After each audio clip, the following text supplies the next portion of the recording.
Assalamualaikum warahmatullahi wabarakatuh. Apa kabar semua? Saya berharap kita selalu diberikan kesehatan dan selalu berada dalam lindungan Allah Subhanahu wa taala supaya kita bisa melakukan aktivitas sehari-hari dengan lancar, baik itu sekolah, kuliah, bekerja, olahraga maupun kegiatan lainnya. Saya Irfan Nugroho dari kelas Ekonomi Syariah C, Fakultas Ekonomi dan Bisnis Islam IAIN Ponorogo semester 5. Saya akan menjelaskan materi tentang konsep penemuan ilmu pengetahuan dan bentuk-bentuk penalaran ilmiah. Oke, langsung saja kita ke materinya. Sebelum kita ke konsep penemuan ilmu pengetahuan, alangkah baiknya kita mengetahui apa itu arti ilmu pengetahuan terlebih dahulu. Ilmu pengetahuan adalah usaha-usaha sadar untuk menyelidiki, menemukan, dan meningkatkan pemahaman manusia dari berbagai segi kenyataan dalam alam manusia. Ilmu bukan sekedar pengetahuan, tetapi merangkum sekumpulan pengetahuan berdasarkan teori-teori yang disepakati atau yang ditemukan secara sistematik, diuji dengan seperangkat metode yang diakui dalam bidang ilmu tertentu. Nah, menurut Muhammad Hatta, ilmu pengetahuan adalah pengetahuan atau studi yang teratur tentang pekerjaan hukum umum, sebab akibat dalam suatu kelompok masalah yang sifatnya sama, baik dilihat dari kedudukannya maupun hubungannya. Selanjutnya yaitu dari Amsal Bakhtiar membagi periodisasi sejarah perkembangan ilmu pengetahuan menjadi 4 periode, yaitu pada zaman Yunani kuno, pada zaman Islam, pada zaman Renaissance dan modern, dan kemudian pada zaman kontemporer. Nah, sedangkan George Gimoli itu membagi perkembangan ilmu menjadi 3, yaitu animisme, ilmu empiris, dan ilmu teoritis.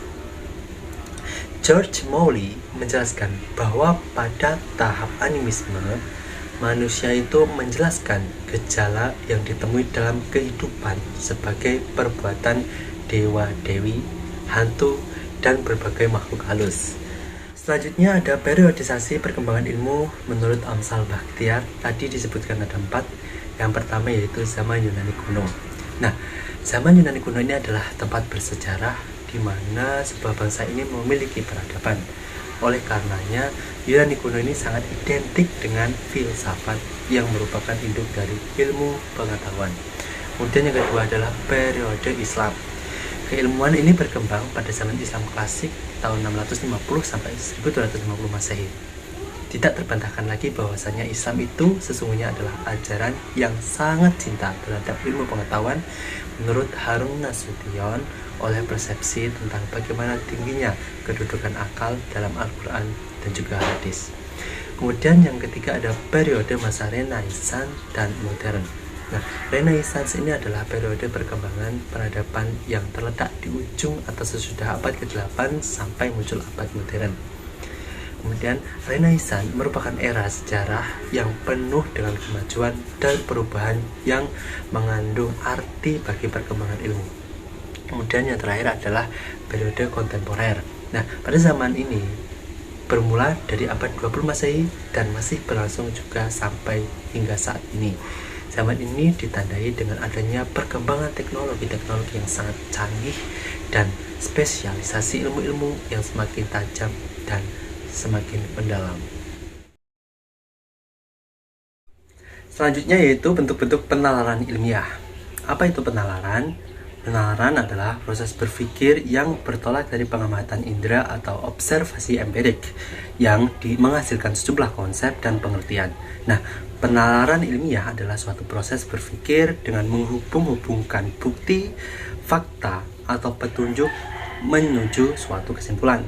Dengan kata alur dari pernyataan lain, penalaran adalah proses berpikir yang sistematis dalam logis untuk memperoleh sebuah kesimpulan atau informasi yang sebelumnya tidak diketahui. Yang berikutnya yaitu ada jenis-jenis penalaran ilmiah atau silogisme. Yang pertama ada deduksi. Deduksi adalah suatu metode penalaran yang menurunkan suatu kesimpulan sebagai keniscayaan dari pernyataan yang merupakan pangkal pikir atau premis. Yang perlu dicatat adalah bahwa dalam deduksi, simpulan merupakan kemestian. Artinya mau tidak mau ya harus begitu. Penalaran deduksi dikenal dengan cara berpikir dari umum ke khusus.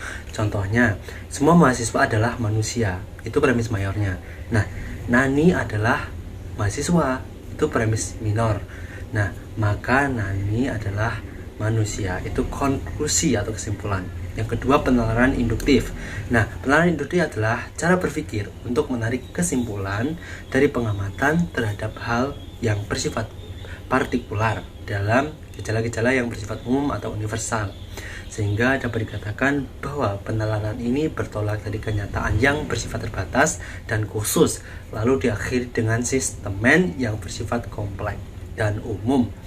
Yang ketiga yaitu ada alternatif. Proposisi mayor pada silogisme ini merupakan proposisi alternatif. Proposisi mengandung kemungkinan dan pilihan. Proposisi minor dalam silogisme ini dapat dibentuk penerimaan atau penolakan bagian salah satu alternatif. Kesimpulan dalam silogisme ini bergantung dari premis minor. Bila premis minor menerima salah satu alternatif hingga alternatif yang lainnya ditolak, serta bila premis minor didapatkan penolakan salah satu alternatif yang menjadikan alternatif lainnya akan diterima dalam kesimpulan.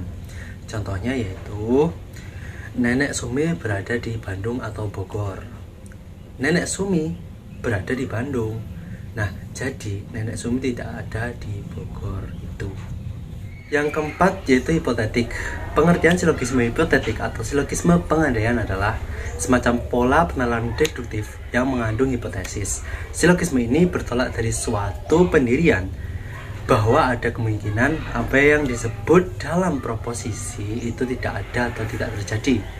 Ada 4 macam tipe dari silogisme hipotetik ini. Yang pertama yaitu silogisme hipotetik yang premis minornya itu mengakui bagian antecedent. Kemudian yang kedua ada silogisme hipotetik yang premis minornya mengakui bagian konsekuensinya. Kemudian yang ketiga ada silogisme hipotetik yang premis minornya mengingkari antecedennya. Yang keempat yaitu silogisme hipotetik yang premis minornya mengingkari bagian konsekuensinya. Contohnya, silogisme hipotetik yang premis minor mengakui bagian antecedent, yaitu jika hujan, saya naik beca, itu mayor. Sekarang hujan, minornya, nah kesimpulannya saya naik beca. Itu. Kemudian untuk silogisme hipotetik yang premis minornya mengakui bagian konsekuensinya, yaitu jika hujan bumi akan basah, itu mayor. Nah sekarang bumi telah basah, itu minornya. Kesimpulannya itu maka hujan turun, itu konklusinya atau kesimpulan. Kemudian silogisme hipotetik yang premis minornya mengingkari antecedent, contohnya itu jika politik pemerintah dilaksanakan dengan paksa, maka kegelisahan akan timbul. Nah, politik pemerintah tidak dilaksanakan dengan paksa, kesimpulannya kegelisahan tidak akan timbul. Nah, kemudian silogisme hipotetik yang premis minornya itu mengingkari bagian konsekuensinya.